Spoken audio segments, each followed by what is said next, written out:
लगातार बने हुए हम एक बेहद दुखद खबर पर प्लेन हादसे से जुड़ी ये खबर टेक ऑफ से पहले की तस्वीर सामने आई है, जिस प्लेन हादसे में अजीत पवार का इंतकाल हो गया है। अजीत पवार प्लेन में बैठे दिखाई दिए। प्लेन हादसे में अजीत पवार की जान गई है। अजीत पवार समेत हेलीकॉप्टर में 5 लोग सवार थे। बारामती में लैंडिंग के वक्त विमान क्रैश हुआ। हादसे में प्लेन पूरी तरह से जलकर खाक हो चुका है।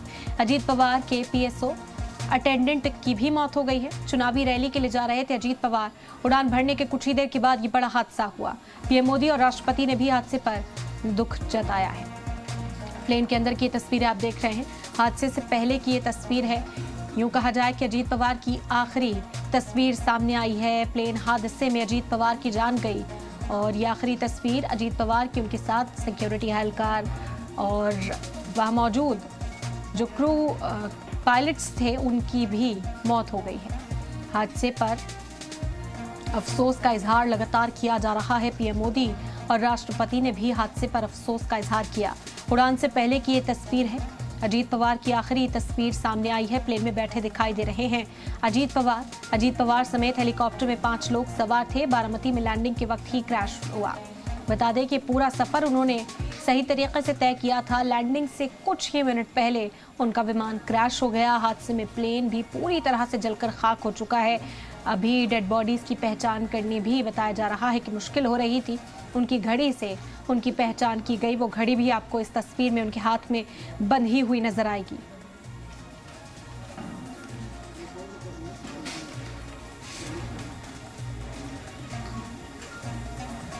इस हादसे पर प्लेन के मालिक का बयान सामने आया। प्लेन में कोई खराबी नहीं थी। वीएसआर का बयान सामने आया। प्लेन बिल्कुल ठीक था।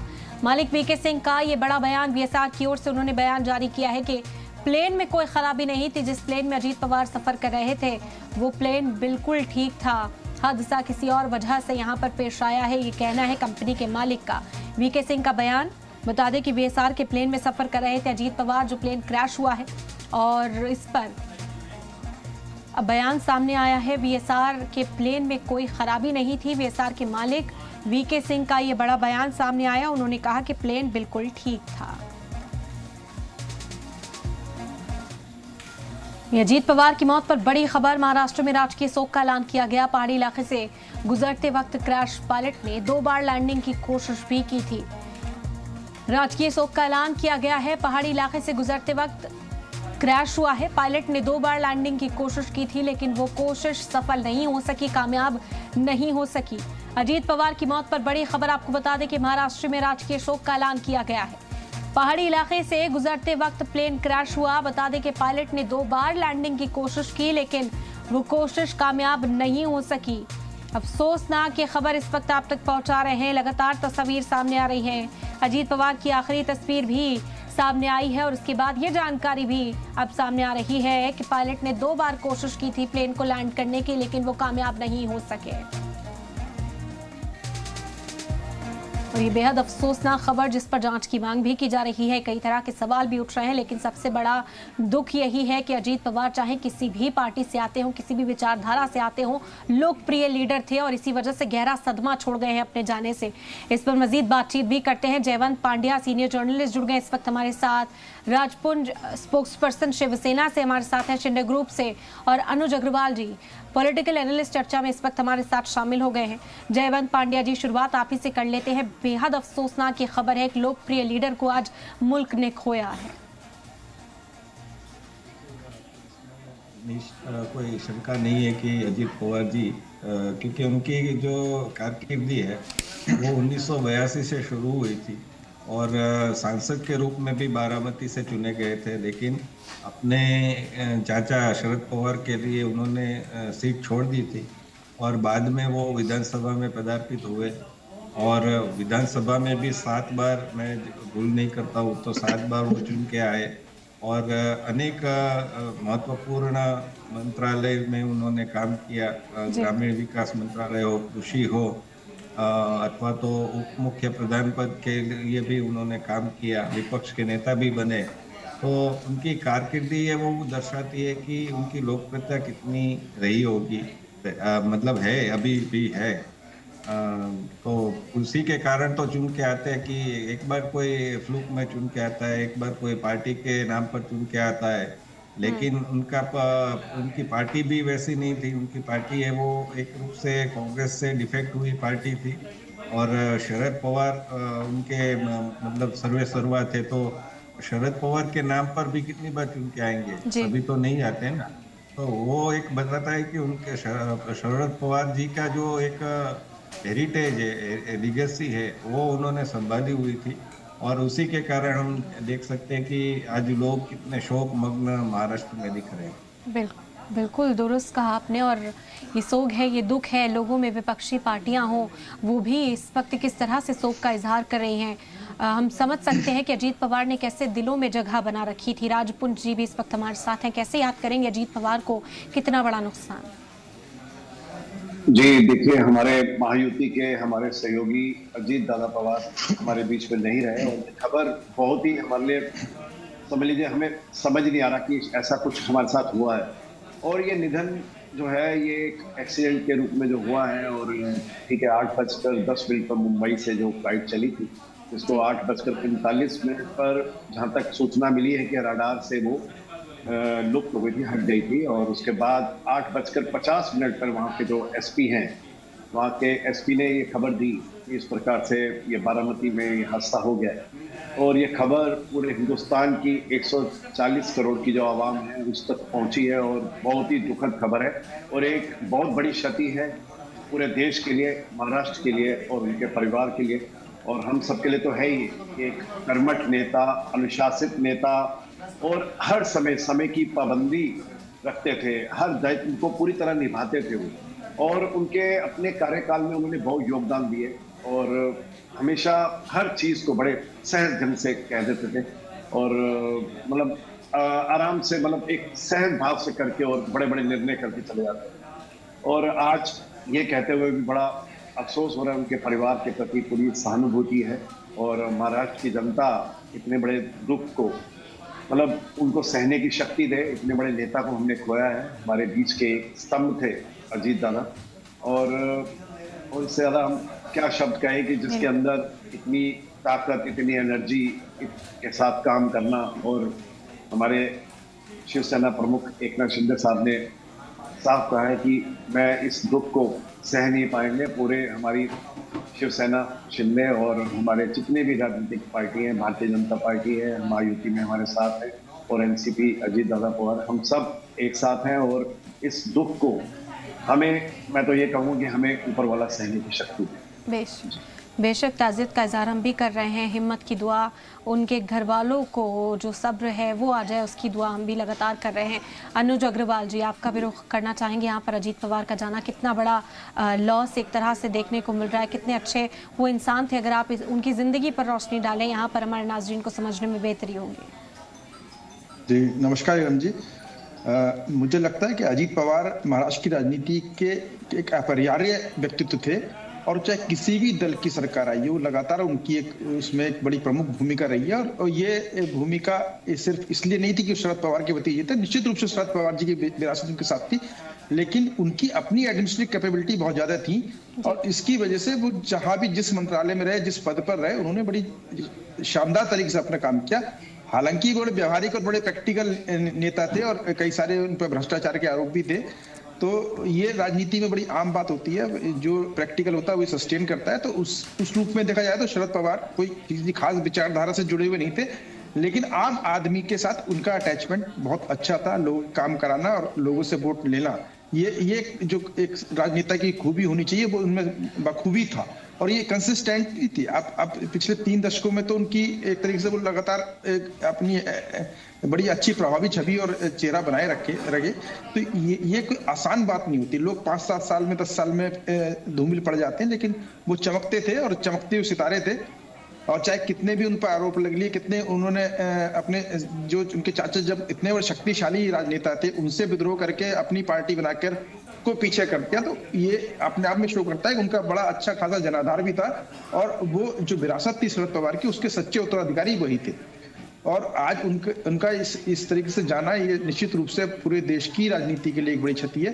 क्योंकि ये, लेकिन इस साथ में ये भी इशारा करती कि हम जितनी तेजी से अपने विमानन क्षेत्र का विकास कर रहे हैं, उस हिसाब से जिस तरह की क्वालिटी होनी चाहिए हमारे इंफ्रास्ट्रक्चर में, वहां पर जितने कंट्रोलिंग जो हमारी कैपेबिलिटीज होनी चाहिए वहां पर सारे विमानों को उतारने की, लैंडिंग की, ये लगातार कई हादसे हमारे पास सामने आ रहे हैं। तो हमें उस पर बहुत ज्यादा काम करना होगा। और अगर राजनेता व्यवहारिक ज्यादा हो जाएंगे, ज्यादा भ्रष्टाचार को प्रश्रय देंगे, तो कहीं ना कहीं ये उसकी निशानी भी है कि वो काम जितनी ईमानदारी से, जितनी पारदर्शिता से होना चाहिए था, वो नहीं हो पा रहे हैं। तो ये खामियां हर जगह दिख रही है। तो राजनेताओं को ये भी देखना चाहिए कि उनको लगातार उससे ज्यादा उतरना पड़ता है एयरपोर्ट्स पे।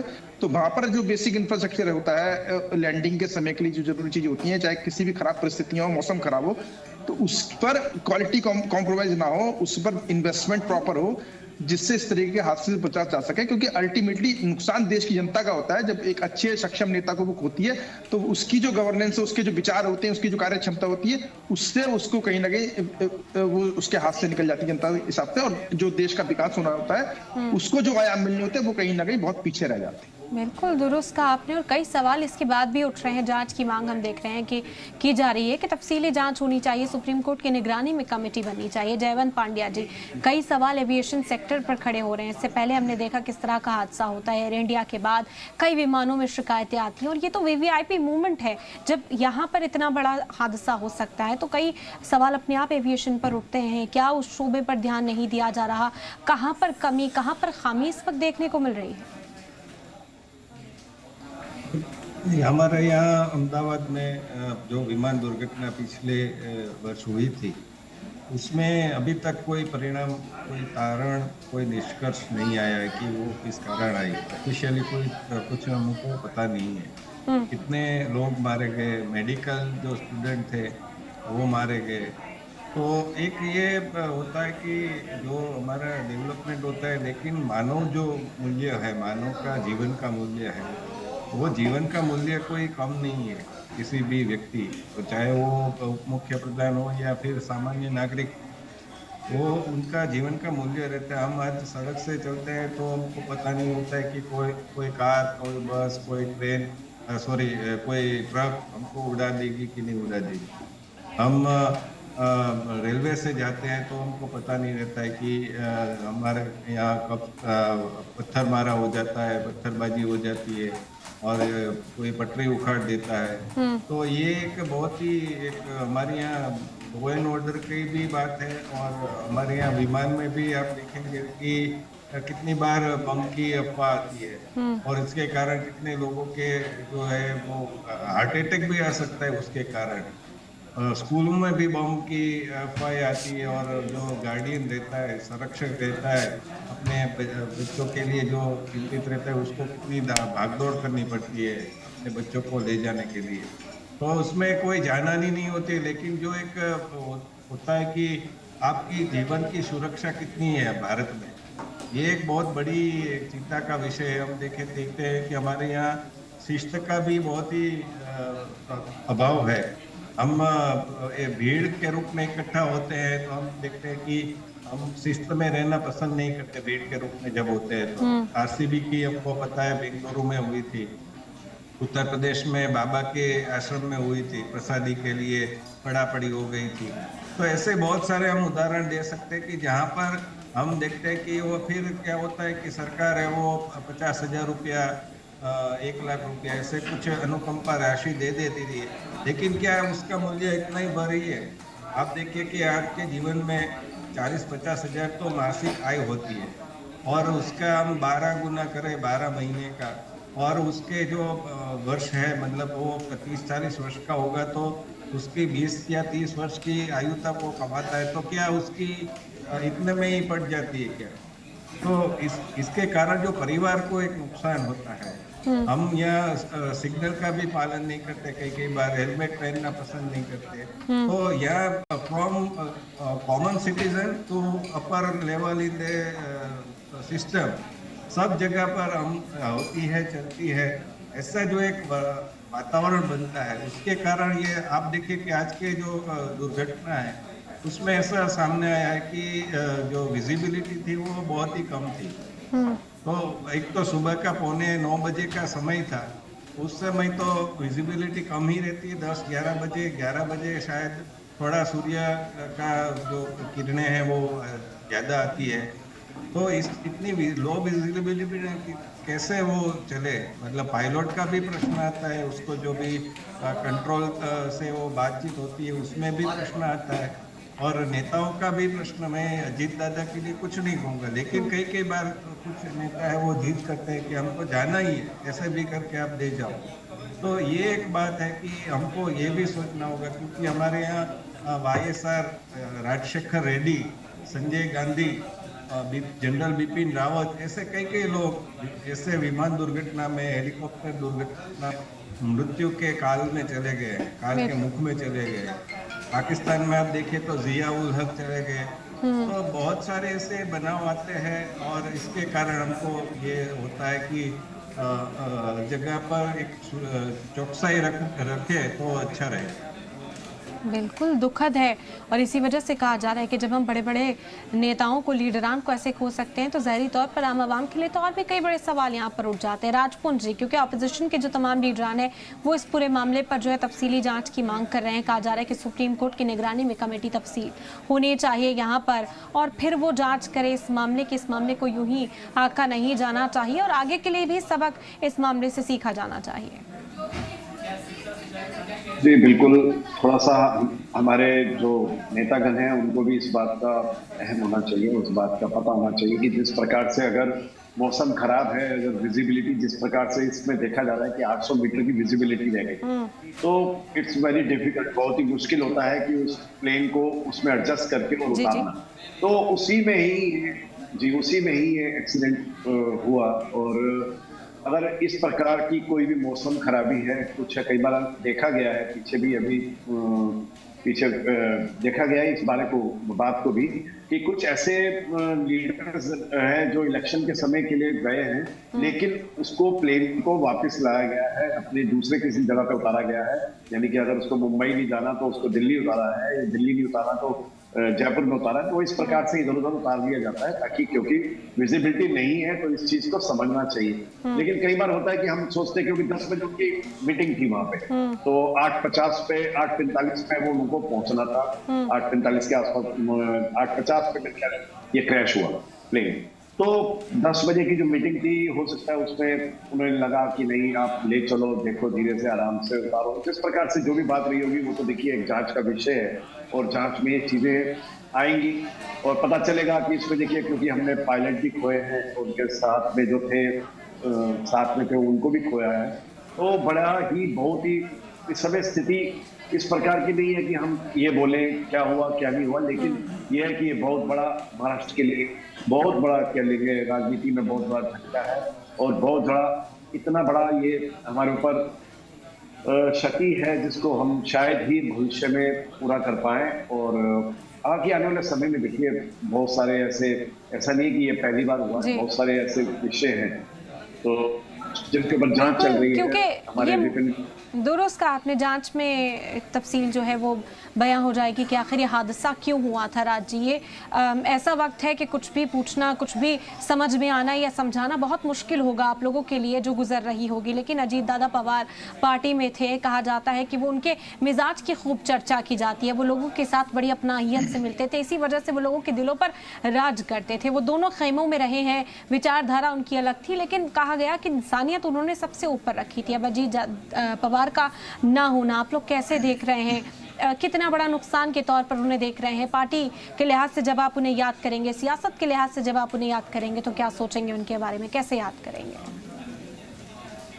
देखिए, उनके बारे में एक अच्छा व्यक्तित्व था, एक बहुत ही परिपूर्ण व्यक्तित्व था, जिनके अंदर हर चीज जो एक नेता के अंदर होनी चाहिए उनके अंदर थी। वो बड़े ही अच्छे स्वभाव के थे, हर बहुत बड़ी सी चीज को भी बड़े छोटे से शब्दों में समाप्त कर देते थे, कहते थे कि ऐसा तो कुछ है भी नहीं, मतलब इस प्रकार से करके, और बड़े मुस्कुराते हुए उस चीज का आंसर देते थे, कोई भी उनसे प्रश्न पूछे तो मतलब वो कम शब्दों में और बड़े अच्छे शब्दों में और मुस्कुराते हुए उस चीज का आकलन कर लेना, उस चीज के ऊपर अपना निर्णय ले लेना। तो ये अजीत दादा पवार से इससे ज्यादा हम कहीं सीख नहीं सकते। उन्होंने जो हमें बताया है, जो चीज कही है, तो यह क्षति ऐसी है कि इसको 140 करोड़ हमारे देश की जनता कैसे उसको, इस क्षति को अपने अंदर समेट पाएगी और कैसे इसको बिल्कुल संवेदना है उनके परिवार के प्रति, पूरे देश के प्रति संवेदना उनके परिवार के प्रति, और ये बिल्कुल सहज भाव से जैसे भी है। देखिए इतना बड़ा संकट तो ये है ही, और ये खबर मिली हमें तो 3-4 बार लगा इसको पूछने में, पता करने में कि ये सच है या शायद कोई गलती से खबर आ गई, लेकिन समझ नहीं आया। लेकिन ये खबर जब आई तो बिल्कुल हृदय विदारक खबर है, और इसको अपने अंदर समेट पाना। ठीक है। अखिलेश यादव इस बारे में क्या कुछ कह रहे हैं वो भी सुन लेते हैं। और अगर ऐसी घटना हो जाए, और आज के समय पे जहां हम इतने जागरूक हैं, टेक्नोलॉजी को इतना समझते हैं चीज़ें, तो उन्होंने ठीक ही मांग की होगी, क्योंकि वीआईपी के साथ इस तरह की घटना न हो। तो एक बार को ये बात तो साफ होनी चाहिए कि आखिरकार ये घटनाएं क्यों हुई। पूर्व में भी कई हमारे वीआईपी इसी तरह उनकी जान गई है। तो आखिरकार ऐसी जांच हो जिससे निष्पक्ष पता लगे कि आखिरकार घटना किस वजह से हुई।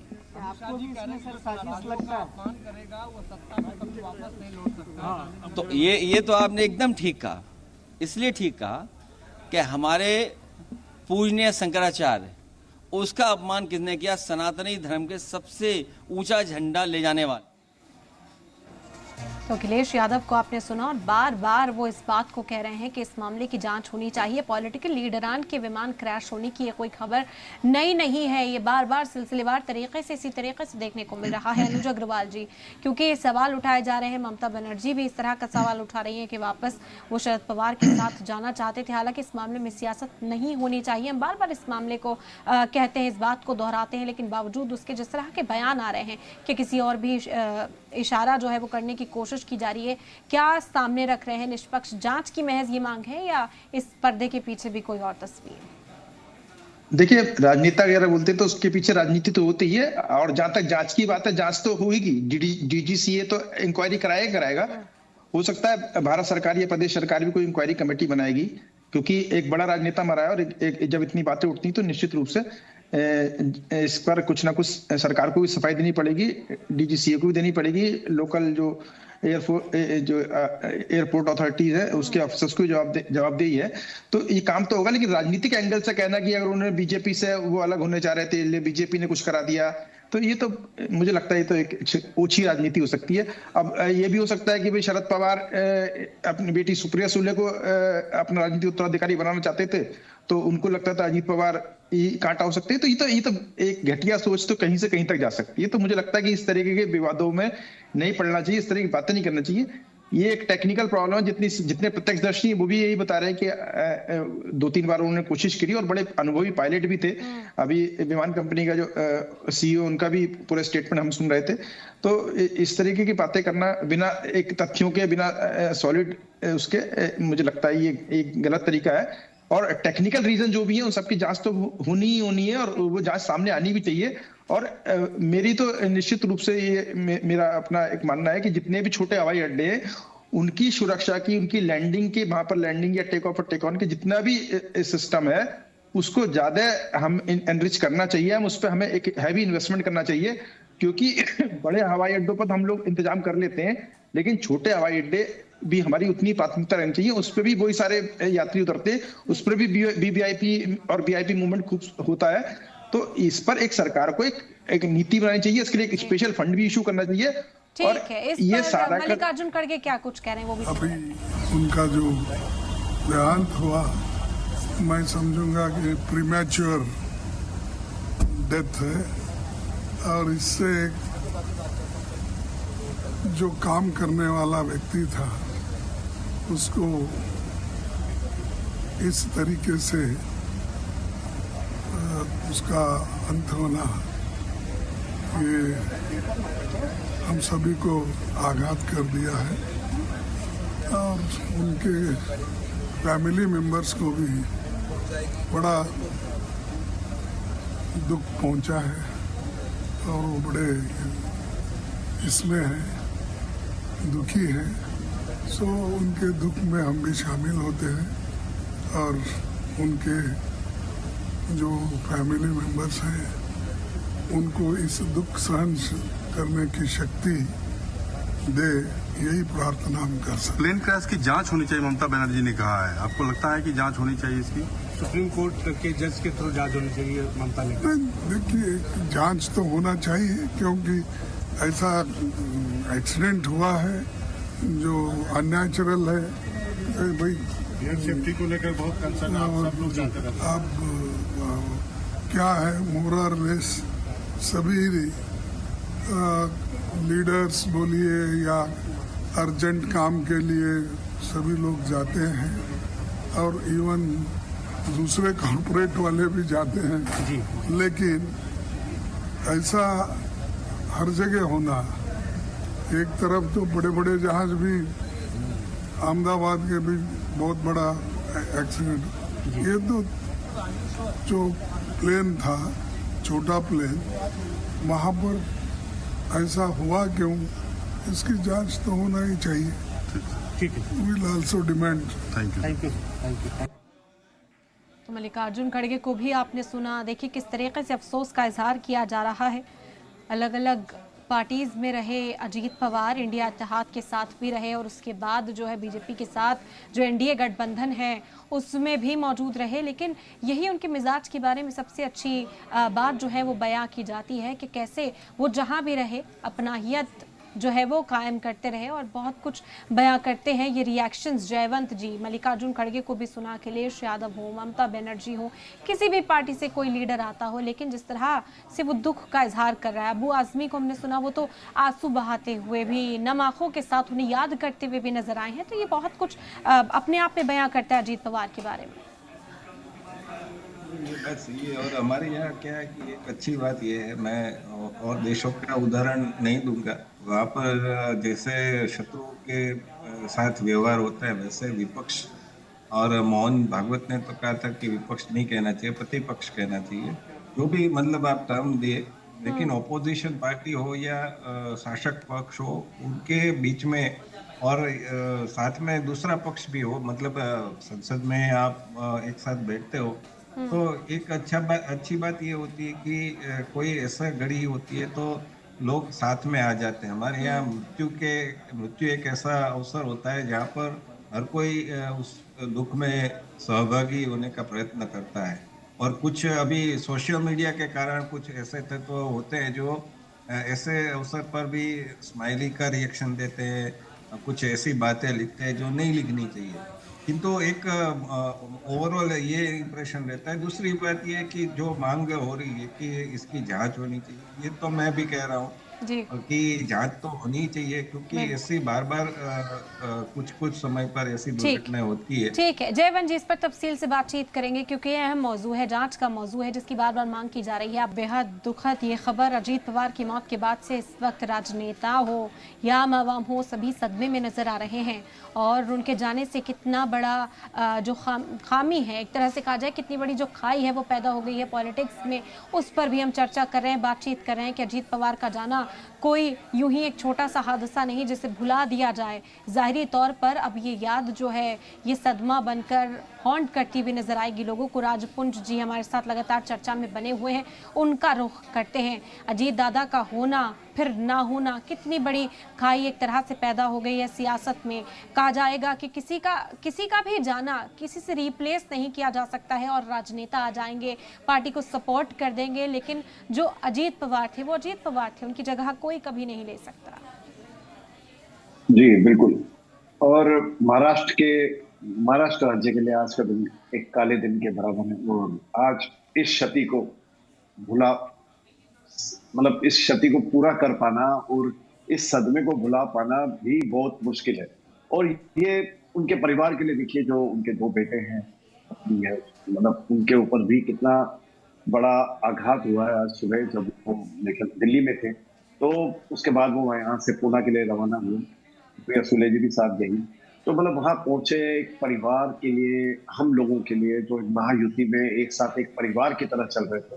तो बहुत ही इसमें शब्दों को मतलब कह पाना, इसके लिए शब्द निकालना बहुत ही अंदर, आपको कह नहीं सकता कि इस समय बोलते हुए मुझे भी कितना विचित्र सा महसूस हो रहा है। और क्योंकि हमने इस चीज को समझ ही नहीं पा रहे, हम ये समझ ही नहीं पा रहे कि इतना बड़ा जो हमारे साथ ये हुआ है इसको हम कैसे भुला पाएंगे, मतलब कैसे उनको मतलब वापस क्योंकि वो चले गए, अब वो वापस तो उनको ला पाना मुश्किल है। और जो जानकारी मिली कि स्ट्रिप पे जब प्लेन उतरना था तो ऑब्वियस है कि उस पर नहीं उतर पाया, और क्योंकि विजिबिलिटी नहीं थी तो साइड पे जो गांव है उस तरफ वो प्लेन को उतारा गया या नजर नहीं आया, कैसा हुआ। तो वही सब जांच देखिए चलेंगी, उनके ऊपर पता चलेगा ऐसा क्यों हुआ और इस तरह से क्यों किया गया, नहीं करा जाना चाहिए था। तो बहुत चीजें हैं, देखिए अभी बहुत सारे वहाँ पे एसपी हैं, दूसरे लोग हैं जो वहाँ पे, जिन्होंने वहाँ पे उस समय उस चीज को देखा, महसूस किया। तो गांव वाले जिस तरह से बताते हैं, शक मतलब बिल्कुल शरीर के हिस्से अलग अलग हो गए, वहाँ जगह पूरा स्थान ही एकदम से ब्लैक काला हो गया। और उसके बाद उनकी पहचान भी उनकी मेरे ख्याल घड़ी से की गई, और मतलब बहुत चीजें रही हैं। देखिए इस प्रकार से होना, और इस प्रकार से क्या मतलब इस बारे में हम और बता सकते हैं। देखिए भावुक पल है, एक अच्छे नेता को हमने खोया है, कर्मठ नेता, समय के पाबंद नेता, मुस्कुराते हुए हर चीज का जवाब देने वाले नेता। और महाराष्ट्र की जनता इस समय बिल्कुल शोकाकुल है, और बिल्कुल महाराष्ट्र में इस समय आप समझ रहे हैं क्या पोजीशन है लोगों की, कि इतना ज्यादा वो भावुक है। और बाकी हम लोग तो हैं ही है, हमारा महायुति का एक बहुत बड़ा स्तंभ हमने आज खो दिया है, और बहुत ही जिन्होंने अपने साथ, अपनी शक्ति के साथ इस चीज को आगे बढ़ाया। बिल्कुल राजपुंज जी, क्योंकि अभी जिस तरह के नतीजे सामने आए थे, हमने देखा कि जो इलेक्शंस अभी अनकरीब थे उसमें भी अजीत पवार के रोल पर काफ़ी सवाल उठे, और फिर जब नतीजे सामने आए तो कहा गया कि अब तो एनडीए दल को वहाँ पर जो है अजीत पवार की ज़रूरत महसूस नहीं हो रही। लेकिन इस तरह की खबरों को भी खारिज किया गया, कई बड़े लीडरान सामने आए और कहा कि एक अटूट हिस्सा है, अजीत पवार अगर साथ आए हैं तो उन्हें साथ रखा जा रहा है और उनके कॉन्ट्रीब्यूशन को याद किया जा रहा है। अब इस बीच में ऐसी खबर आती है कि अजीत पवार नहीं रहे, तो इस पर क्या आप जवाब देना चाहेंगे कि वो लोग जो सवाल उठा रहे थे उनको भी जवाब देने की जरूरत क्या पार्टी ने महसूस की है? देखिए ये इस समय राजनीति का नहीं है, और कुछ लोग जो राजनीति कर रहे हैं, जो करना चाहते हैं, तो मैं उन्हें बिल्कुल हाथ जोड़ के इस बारे में कहूंगा कि प्लीज, इस समय बहुत बड़ा हमने अपना नेता खोया है, अपना बीच में अजीत दादा को खोया है, और इस पर राजनीति कम से कम ना करें, क्योंकि राजनीति का ये इस समय नहीं है, क्योंकि हम लोगों को बहुत बड़ी क्षति हुई है इस समय। और देखिए बाकी लोग कहेंगे, कुछ तो कहेंगे ही, अब इधर वाले कुछ कहेंगे, ऑपोजिशन वाले कुछ कहेंगे, तो बाकी इस पर राजनीति कोई भी हमारी पार्टी है और इस समय हमें मिलकर चलना है। इतना बड़ा आघात हुआ है हमारे साथ, तो हम सबको मिलकर चलना है, चाहे कोई भी पार्टी हो, विपक्ष में हो या पक्ष में हो, तो सबको एक साथ चलना पड़ेगा। और देखिए ये क्षति तो है और इसको भर पाना भी बहुत मुश्किल नजर आ रहा है इस समय में, लेकिन समय सब चीजें करता है, लेकिन अब समय के साथ ही हमें इस चीज को अपने अंदर से मिटना पड़ेगा। और बाकी जो लोग राजनीति कर रहे हैं उनसे आग्रह है कि कृपया करके राजनीति ना करें, क्योंकि ये विषय राजनीति का नहीं है। इस समय महाराष्ट्र की जनता बहुत भावुक है और इस पलों को कैसे वो अपने अंदर उतार पा रही है ये कहना भी काफी मुश्किल है हमारे लिए। बिल्कुल दुरुस्त कहा आपने, और हम भी यही अपील करते हैं लोगों से, और यही कहा जा सकता है कि दुआ ही करें।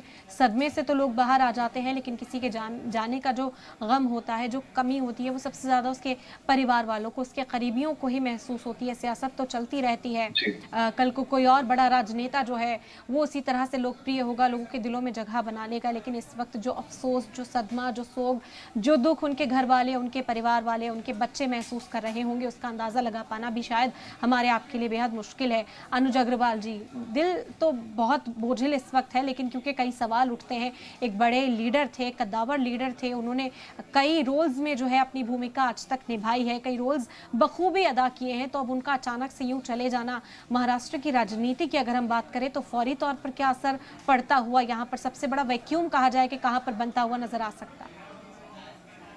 देखिए अगर एनडीए में देखा जाए तो एनडीए में भी एक सेकुलर चेहरा थे अजीत पवार, और आज महाराष्ट्र सरकार में भी जो एक तरीके से जो अल्पसंख्यक और सरकार के बीच में पुल का काम भी अजीत पवार करते थे।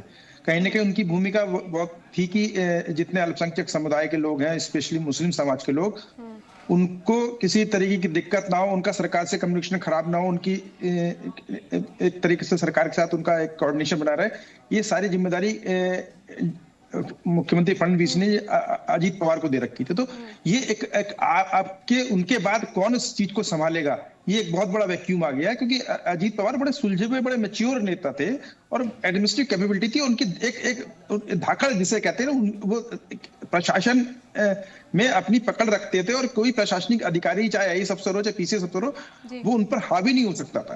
तो ऐसे में काम कराना, सिस्टम से काम कराना, ये उनके लिए मतलब बहुत आसान काम था कंपैरेटिवली किसी और राजनेता के। और ऐसे में जब एक बहुत बड़ा वर्ग जो महाराष्ट्र का है वो अल्पसंख्यकों का है, मुस्लिम वर्ग की एक बड़ी अच्छी वो है, और उनका एक चेहरा जो है, उनका एक नेता एक तरीके से चला गया जो उनकी बात को कहता था, सरकार के साथ उनके काम कराता था। तो ये अपने आप में एक वैक्यूम आता है। दूसरा है कि अब एनसीपी की जो राजनीति है, जो अब दो धड़ों में बट गई थी, उसमें एक बड़े नेता का जाना, जो उसका मेन नेता था उसका जाना, अब ये सबसे बड़ी 40 विधायक है इनके अजीत पवार गुट के। अब वो उनका नेता कौन होगा, प्रफुल्ल पटेल बनेंगे या सुप्रिया सुले, और मतलब दोनों गुट आपस में मिलकर एक होते हैं। तो ये एक बड़ा बदलाव और बड़ा मतलब हमें लगता है कि पूरी महाराष्ट्र की राजनीति में एक तूफान आने वाला है। और ये करवट ऊंट किस करवट लेगा ये तो अभी कुछ समय बाद पता चलेगा, लेकिन निश्चित रूप से एक बड़े बदलाव हैं। और एक नए लीडरशिप, जो एनसीपी की लीडरशिप, की शरद पवार जी तो लगभग रिटायरमेंट ले लिया है, तो अब सुप्रिया सुले, प्रफुल्ल पटेल, ये 2-3 चेहरे हैं जो एनसीपी की राजनीति में अब बड़ा स्थान ले सकते हैं। तो ये कौन लेता है, क्या लेता है और किस तरह से करता है, अगले कुछ समय बाद स्पष्ट होगा। और क्या अभी ये गुट एनडीए में बना रहेगा कि नहीं रहेगा, या वापस उसमें इंडिया गठबंधन में चला जाता है, ये भी अब एक प्रश्न है जो आगे सामने स्पष्ट होगा। लेकिन अभी इमीडिएटली इस पर कुछ भी कहना जल्दबाजी होगी। बिल्कुल, क्योंकि कयास लगाए जा रहे थे और उसका जिक्र भी किया जा रहा है। यहाँ पर अखिलेश यादव हो, ममता बनर्जी, उस तरह की बातें करते हुए नजर आए हैं। जयवंत जी, आपसे समझेंगे, क्योंकि भले ही अलग हो गए थे अपने चाचा से, लेकिन शरद पवार के साथ जो उनका रिश्ता था वो जग जाहिर था। अभी भी हम देख रहे हैं किस तरह का सदमा उन्हें पहुंचा है, वो फौरन पहुंच गए हैं अस्पताल। इस खबर को सुनने के बाद तो उनके रिश्तों पर अगर हम रोशनी डालना चाहें, गुट अलग अलग हो गए, लेकिन उसके बावजूद भी कहा जाए कि मनभेद कभी इन दोनों लीडरान में देखने को नहीं मिला। ये एक हमारे, फिर से मैं कहूँगा कि हमारे जो दल है, विविध दल, कई बार समर्थक भीड़ जाते हैं, लेकिन दलों के नेता है वो चुनाव के वक्त कुछ बयानबाजी करते थे, अंदर तो उनकी खूब पड़ती है। और उसमें भी जो ये शरद पवार परिवार है, उसमें तो कई बार ऐसा देखने को मिला कि अजीत पवार दादा है वो शरद पवार जी के घर चले गए हो, सुप्रिया सुले और अजीत पवार साथ में देखने को मिले हो। कई बार कयास लगाए गए कि फिर से साथ में आ सकते हैं, लेकिन लास्ट में जो निकाय चुनाव हुए थे उसमें कुछ जगह पर गठबंधन का सुनने को मिला था। तो ये एक बात है कि अभी जो इस दुख की घड़ी में तो सब लोग साथ में होते हैं, और इनकी जो ऐसी तो कोई शत्रुता नहीं थी। उनके जो मतभेद थे वो एक वैचारिक मतभेद थे कि वो चाहते थे कि उनको एनसीपी की बागडोर उनके हाथ में मिले, और शरद पवार चाहते थे वो अपनी बेटी सुप्रिया सुले जी को आगे करे। तो इसी चक्कर में अजीत पवार जी ने फिर सत्ता के लिए, और कुछ भी कहे आप, अपना गुट अलग कर लिया और अपनी ताकत भी दिखा दी, और फिर साथ में भी आए। तो ये एक देखना होगा कि अभी ये दो गुट साथ में आते कि नहीं आते। दूसरी बात ये का जो प्रश्न उठता है कि दुर्घटना के पीछे कौन है, उसमें मैं दो बातों की ओर ध्यान आकर्षित करना चाहूँगा। एक तो ये है कि मैंने हवामान की तो बात की, लेकिन उसके साथ जो लियर जेट का प्लेन है, उसके एयरक्राफ्ट है, उसके बारे में ऐसा कहा जाता है, और ऐसा रिपोर्ट मैंने पढ़ा है कि उस नासो में जो ट्रायल हुआ था उसमें वो विफल हुआ था। और ऐसे कई सारे 4 से 5 हादसे ऐसे हो चुके हैं, दुर्घटना ऐसी हो चुकी है। तो मुझे लगता है कि ये भारत में कैसे आया, कौन ये है, उसका जो विकास सी करके बताया जाता है इसके स्वामी है। तो ये इसकी जो इतनी खामी बताई जाती है, नासो में ट्रायल में नहीं पास हुआ था, तो इसका कैसे उपयोग हो रहा है ये भी हमको देखना चाहिए, और फिर हमको पता करना चाहिए कि इसके दुर्घटना के पीछे क्या कारण है। बिल्कुल दुरुस्त कहा, किसी नतीजे तक पहुंचना हमारा काम नहीं है, जांच एजेंसियों का काम है और इस पर सियासत करना भी फिलहाल मुनासिब नज़र नहीं आता है। बावजूद उसके कई तरह के बयान जो है वो सामने आ रहे हैं। राजपुंज जी, क्योंकि अब कहा जा रहा है कि ये जो दल है ये वापस मिलने वाला था, अलायंस के साथ जो है मुलाकात करने वाला था, इस तरह के कयास लगाए जा रहे हैं। लेकिन एक अहम रोल एनसीपी का है, सरकार में महाराष्ट्र के अंदर एक अहम भूमिका जो है वो अजीत दादा का जो ये गुट है वो अदा कर रहा था। तो पार्टी इसे कैसे देख रही है, आपका दल इसे किस तरीके से देखता है? क्योंकि ये मुझे पता है कि बहुत जल्दी हो जाएगा ये सवाल पूछना, इस वक्त दुख की घड़ी है और आप लोग उसे प्रोसेस करने की कोशिश कर रहे हैं, लेकिन क्योंकि पावर पॉलिटिक्स के इस गेम पर काफी सवाल अभी उठने लगे हैं, तो इस पर आपका रिएक्शन चाहेंगे। देखिए, अब राजनीति इस प्रकार के जो भी लोग कर रहे हैं, चाहे वो ममता बनर्जी हो, अखिलेश यादव हो, या जो भी लोग हैं, चाहे कांग्रेस के लीडर हो, तो मैं तो यही उन्हें कहूंगा कि इस प्रकार के राजनीति न करें। और बाकी आप देखेंगे कि इस प्रकार का हादसा ऐसा नहीं है कि अभी हुआ। इसी प्लेन का लियर जेट का 45XR जो एक छोटा प्राइवेट जेट है जिसका रजिस्ट्रेशन नंबर VTDBL था, 2023 में इस तरह का मॉडल जो विशाखापट्टनम से मुंबई जा रहा था, वो भी इस प्रकार से 6 लोगों को लेकर जा रहा था, उसका भी हादसा हुआ था इसी प्रकार से। तो इस प्रकार से ऐसा नहीं है कि इसको एक अलग ढंग से देखा जा रहा है। जो राजनीतिक हमारी पार्टियां हैं, जो हमारे विपक्ष है, इस प्रकार से इसको देखने की कोशिश कर रहे हैं, ऐसा कुछ नहीं है। देखिए, पीछे एयर इंडिया का भी प्लेन वो हुआ, तो आप उसको भी कहेंगे इस प्रकार से कि उनमें भी इतने सारे लोग थे, तो उसमें कोई ऐसा मतलब मुझे नहीं लगता। ये एक जांच के विषय, इस प्रकार के मौसम जब भी खराब होता है, आप देख रहे हैं पूरे उत्तर भारत के अंदर भी इस समय मौसम का क्या प्रकोप चल रहा है, तो मतलब इस प्रकार की विजिबिलिटी होना, और विजिबिलिटी के ऊपर जरूर हमारी सरकारों को काम करना चाहिए कि इस प्रकार के हादसे आगे ना हो, कि बार बार हर हादसे से हम सबक लेते हैं, उसके बाद फिर इस प्रकार का हादसा होता है, तो ये बिल्कुल ये गलत है। इस प्रकार का सहन नहीं होना चाहिए, सरकारों को इस बारे में सोचना चाहिए। तो इस प्रकार के हादसे नहीं हो, इसके लिए हमें ऐसे नियम बनाने चाहिए और हमारे नेताओं को भी समझना चाहिए कि वो अपनी जान को जोखिम में डाल के इस प्रकार के जो सफर करते हैं वो सही नहीं है। क्योंकि देखिए, उसके बाद पूरे देश के ऊपर इसका इफेक्ट आता है, और कुछ लोग जो राजनीति करते हैं तो इस प्रकार की राजनीति भी शुरू हो जाती है, उनको भी एक अलग सा इसमें मुद्दा मिल जाता है। लेकिन ये मुद्दा नहीं है, एक एक्सीडेंट है। अभी जानकारी जो मिल रही है, इस प्रकार से ही इसको देखा जाना चाहिए, और इस पर राजनीति तो बिल्कुल नहीं होनी चाहिए। एक बहुत बड़ा क्षति है जिसको हमें एक्सीडेंट कहेंगे, क्रैश हुआ है प्लेन, और ऐसा नहीं है कि पायलट भी 2 हमारे गए हैं, 5 लोगों को हमने खोया है उनके साथ। तो मैं तो यही कहूंगा कि इस पे कुछ लोग जो राजनीति कर रहे हैं उनको इसमें समाप्त कर देनी चाहिए, और इस क्षति को समझना चाहिए। देश की, पूरे देश की क्षति है ये, और 140 करोड़ लोगों की संवेदनाओं को समझना चाहिए। इस समय हो रही है हमारे मन के। बिल्कुल दुरुस्त कहा आपने। और इसी पर आगे भी अनुज जी आपका भी रुख करना चाहेंगे, क्योंकि कहा जा रहा है कि सियासत इस मामले पर नहीं होनी चाहिए, लेकिन क्योंकि एक राजनेता थे, एक दिग्गज लीडर थे, उनके जाने से जो कमियां हैं वो ज़रूर दरपेश आ सकती हैं। उनकी कमी कहा जाए कि वो ज़रूर महसूस की जा सकती है। तो क्या ये जो स्टेबिलिटी है ये बने रहने की उम्मीद जाहिर की जा रही है, या अस्थिरता के खदशात जो हैं वो भी जाहिर किए जा सकते हैं महाराष्ट्र की सियासत के लिए? देखिए इरम, जो महाराष्ट्र की राजनीति में इस समय फडणवीस सरकार है वो कंफर्टेबल मेजोरिटी में है, और अगर अजीत पवार का गुट भी साथ नहीं तो तब भी वो आराम से सस्टेन कर सकती है। तो वो सरकार की स्थिरता पर कोई प्रश्न नहीं है, कोई समस्या नहीं है। लेकिन जो भी अजीत पवार गुट के एमएलए हैं वो एक रूलिंग पार्टी के गठबंधन के साथ जुड़े हुए हैं, वो क्यों उसे छोड़कर अपोजिशन वाले ग्रुप में जाएंगे, ये एक बहुत बड़ा प्रश्न है। कोई भी एमएलए नहीं चाहता कि वो अपोजिशन में रहे, वो रूलिंग पार्टी का पार्ट रहना चाहता है। इसलिए मुझे लगता है कि चाहे कोई भी नेता बने इनका, चाहे प्रफुल्ल पटेल बने या कोई तीसरा नेता बने, लेकिन मेजोरिटी ऑफ एमएलए हमेशा ये चाहेंगे कि वो रूलिंग गवर्नमेंट के साथ बने रहे, क्योंकि कई लोगों के मंत्री पद भी बने हुए, कई लोग किसी बोर्ड के चेयरमैन होंगे, किसी कुछ और अधिकार मिला हुआ होगा, और ऐसी कोई स्थिति भी नहीं है, अगले 3-4 साल कोई इलेक्शन भी नहीं है, तो जिसके लिए एक बड़ा फेरबदल करा जाए।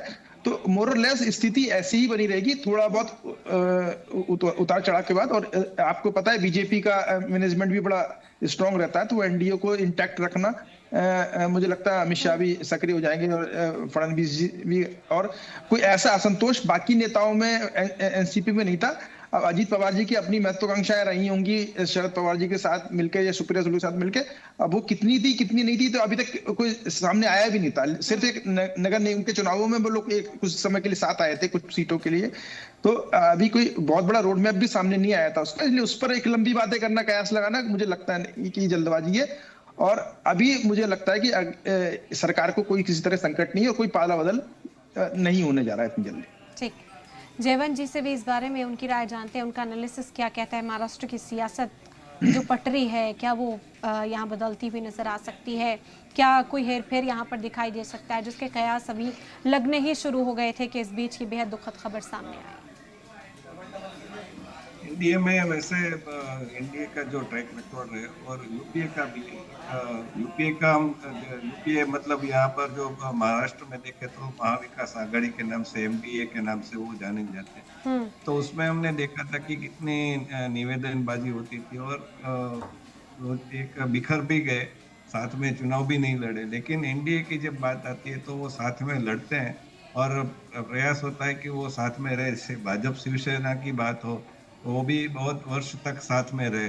तो अभी जो दुर्घटना हुई, अजीत पवार जी का एक वो आया है, कमी आई है उनके नेतृत्व की, तो उसके बाद मुझे लगता है प्रफुल्ल पटेल है, वो भी अपने आप में सुलझे हुए नेता है और ऐसा कोई प्रयास नहीं होगा कि कुछ विद्रोह की स्थिति, कुछ ऐसा संकेत भी पहले नहीं मिल रहे थे, तो आज अभी क्या ऐसी कोई गुंजाइश हमको नहीं दिख रही है कि कोई विद्रोह हो और ऐसा कुछ हो कि जिसके कारण हाँ ऐसा हो सकता है कि एनसीपी पूरी एक हो जाए, क्योंकि सुप्रिया सुले भी जब भी ऑपरेशन सिंदूर हुआ था तो विदेश में गई थी, भारत का पक्ष रखा था उन्होंने, तो ऐसा कुछ हो सकता है कि पूरा एक दल एक हो जाए। लेकिन ऐसा कुछ मुझे नहीं संभव दिख रहा है कि प्रफुल्ल पटेल वाला जो मतलब अजीत पवार जी का जो एनसीपी है वो शरद पवार के उधर चला जाए और सरकार से अपना मुख मोड़ ले। ठीक है, बिल्कुल अब देखना होगा कि मुस्तकबिल क्या होता है, लेकिन इस लॉस से कैसे उभरेंगे, इस दुख से जो है बाहर कैसे आएंगे वो देखना होगा। क्योंकि अभी खबर मिल रही है कि एक आखिरी दीदार की तवक्को लेकर पहुंचे हैं वहां पर देवेंद्र फडणवीस भी, एकनाथ शिंदे भी। हमने देखा कि शरद पवार के पहुंचने की जो तस्वीर थी वो भी सामने आई थी। बेहद दुख, बेहद गम में इस वक्त लोग नजर आ रहे हैं। राजपुंज जी, कैसा होगा अब अजीत पवार का ना होना? जी देखिए, उनका जो नुकसान हमें हुआ है हमारी महायुति को, वो तो पूरा नहीं हो पाएगा। और एक बहुत ही, देखिए उन्होंने अपना जीवन शुरू किया एक अपने पिता के साथ, अजीत दादा ने, अनंतराव पवार एक मशहूर निर्देशक थे और वी शांताराम के साथ उन्होंने अपने जीवन को शुरू किया, तो वो वहां पर लगता था कि मैं शायद फिल्म इंडस्ट्री के अंदर अपना कैरियर बनाऊं, तो बड़ी उनके साथ एक ऐसी बात थी। लेकिन उन्होंने फिर उसके बाद अपने शरद पवार जी के साथ जाने का सोचा, वो राजनीति में आ रहे, तो मतलब इस प्रकार का उनका व्यक्तित्व था और बड़े ही, इसलिए हमेशा हर चीज को बड़े सहज भाव से करते थे और मुस्कुराते हुए हर बड़ी से बड़ी समस्या का एकदम निदान कर देते थे। तो मतलब मैं ये कहूँगा ऐसा व्यक्तित्व हमारी राजनीति में शायद ही युगों युगों से आता है और इस प्रकार से और अपनी एक छाप छोड़ के जाते हैं। और आज अजीत दादा हमारे बीच में नहीं है, ये बात कहते हुए बड़ा, मतलब कल तक हम उनके विषय में बातें करते थे, वो कहते थे कि देखिए चुनाव प्रचार के लिए जा रहे हैं अजीत दादा, और आज हम इस बात को कह रहे हैं देखिए अजीत दादा पवार हमारे साथ नहीं है। तो मतलब बड़ा विचित्र समस्या है इस समय, विचित्र दृश्य हमारे सामने। तो ऊपर वाला मैं यही कहूंगा कि पूरे महाराष्ट्र की जनता, देश की जनता, उनके परिवार के सभी सदस्य और सबको इस क्षति को सहने की शक्ति दे ईश्वर, और बस यही कहना चाहते हैं। और मैं यही कहूंगा कि जो भी लोग इसमें कोई ऐसा, देखिए जांच का विषय क्या होगा, जो सामने नजर आ रहा है इस प्रकार का जो प्लेन है, मैंने आपको बताया 2023 में भी ऐसा हादसा हुआ विशाखापट्टनम से मुंबई आते हुए, तो भी यही उसके अंदर यही सिनेरियो था। तो इस प्रकार से इस प्लेन में देखिए मौसम की वजह से, विजिबिलिटी की वजह से, लेकिन हाँ ठीक है, अभी हम कुछ नहीं कह सकते इस बारे में। तो जांच है, एजेंसीज कर रही हैं, एजेंसी को गठित कर दिया गया है और उसमें जल्दी रिपोर्ट आएगी, तो रिपोर्ट में पता चलेगा कि ऐसा क्या हुआ, इससे पता चल सके पूरे देश को इस विषय। बिल्कुल, और हम भी कोशिश कर रहे हैं कि उस वक्त का इंतज़ार करें, क्योंकि कहा जा रहा है कि स्पीड और एक्यूरेसी दोनों की ज़रूरत यहाँ पर महसूस की जानी चाहिए इस जांच में, ताकि आगे मुस्तक़बिल में इस तरह के ख़तरात से बचा जा सके। अनुज अग्रवाल जी, देखिए जो लिखी है, कहा जाता है कि वो तो होना ही है, लेकिन अगर इस ओर ध्यान दिया जाए तो लगता है कि इस तरह के हादसात से बचा जा सकता है। बेहद अफसोसनाक है। एविएशन सेक्टर पर कितनी बड़ी जिम्मेदारी यहाँ तय होनी चाहिए, पॉलिटिक्स से साइड हटकर अगर इस सिचुएशन को हम देखें तो। नहीं एरम, सबसे बड़ी बात यह है कि जब जो पर्सनल प्लेन्स होते हैं, जब ये उड़ते हैं, इनमें इनके नॉर्मली इनमें चलने वाले इनके जो मालिक होते हैं वो बड़े इन्फ्लुएंशियल लोग होते हैं, और ये डीजीसीए के अफसरों पर काफी दबाव बनाए रखते हैं, तो ये अपनी फ्लाइट अपने हिसाब से रीअरेंज करा लेते हैं। और ये जो प्रेशर है, ये इसको टैकल करना डीजीसीए के अफसर्स को आना चाहिए। एक कमेटी हो जो आपकी फ्लाइट को परमिशन दे, क्योंकि प्राइवेट फ्लाइट की परमिशन के लिए जो मैकेनिज्म है बहुत ट्रांसपेरेंट नहीं है। वो किन पैरामीटर्स पे करते हैं, कैसे होता है, ये शायद हम लोगों को नहीं मालूम। नॉर्मल फ्लाइट के सारे हमें पैरामीटर्स मालूम है। तो अब उनकी कोई मीटिंग अगर 10 बजे मौसम ठीक नहीं तब भी वो जिद करते हैं जाने की, तो परमिशन देने वाला कौन है? उस परमिटिंग अथॉरिटी जो है वो रिस्पॉन्सिबल है ना, अकाउंटेबल है, कि उसको पता है मौसम खराब है और वहां पर इंफ्रास्ट्रक्चर है नहीं उस विजिबिलिटी को से क्रॉस करने का। तो ऐसे में परमिशन दी गई और वो उन्होंने फ्लाइट भी ले ली और वहां पे लैंडिंग की कोशिश कर रहे हैं। कम से कम पायलट ही मना कर सकते थे कि हम ऐसे खराब सर्कमस्टांसेस में फ्लाइट को नहीं लेकर जाएंगे। तो ये जो एक एविएशन सेक्टर में मनमानी सी चल रही है, मोनोपोली चल रही है और बड़ी एनार्की चल रही है। हमने अभी देखा कि बहुत सारी फ्लाइट एक उसकी डिले हुई, कैंसिल हुई एक एयरलाइंस की, और उससे पूरे देश में कितना बड़ा भूचाल मिला, हजारों फ्लाइटें कैंसिल हो गई थी। तो मिसमैनेजमेंट हुआ। तो ये मिसमैनेजमेंट के लिए हमें एक ट्रांसपेरेंट और कॉम्प्रिहेंसिव पॉलिसी जिस तरह से बननी चाहिए, जैसे और सेक्टर्स में यहाँ पर क्यों नहीं है। और जबकि सारा का सारा इसका जो मूवमेंट है, सारे वीआईपीज और थोड़े से समृद्ध लोग हैं इसमें से जुड़े हुए, और वो सबसे ज्यादा एक तरीके से अपनी तानाशाही दिखाते हैं या अपनी एक डोमिनेंसी दिखाते हैं, जिसकी वजह से उन रूल्स को, जो नॉर्मल गाइडलाइंस है, उनको इम्प्लीमेंट करना एक अपने आप में एक समस्या बन जाता है। तो ये इस पर हमें गौर किया जाना चाहिए। इस तरह के हादसा से बचना बेहद जरूरी हो जाता है और बहुत फिक्र को बढ़ा देने वाली बात है अगर इस तरह जाने गवाते रहे लीडरान, यहाँ पर इन्फ्लुएंशियल पर्सनालिटीज। यहाँ पर बेहद शुक्रिया आप लोगों का, आपने अपना कीमती वक्त दिया, आप इस चर्चा में हमारे साथ शामिल हुए।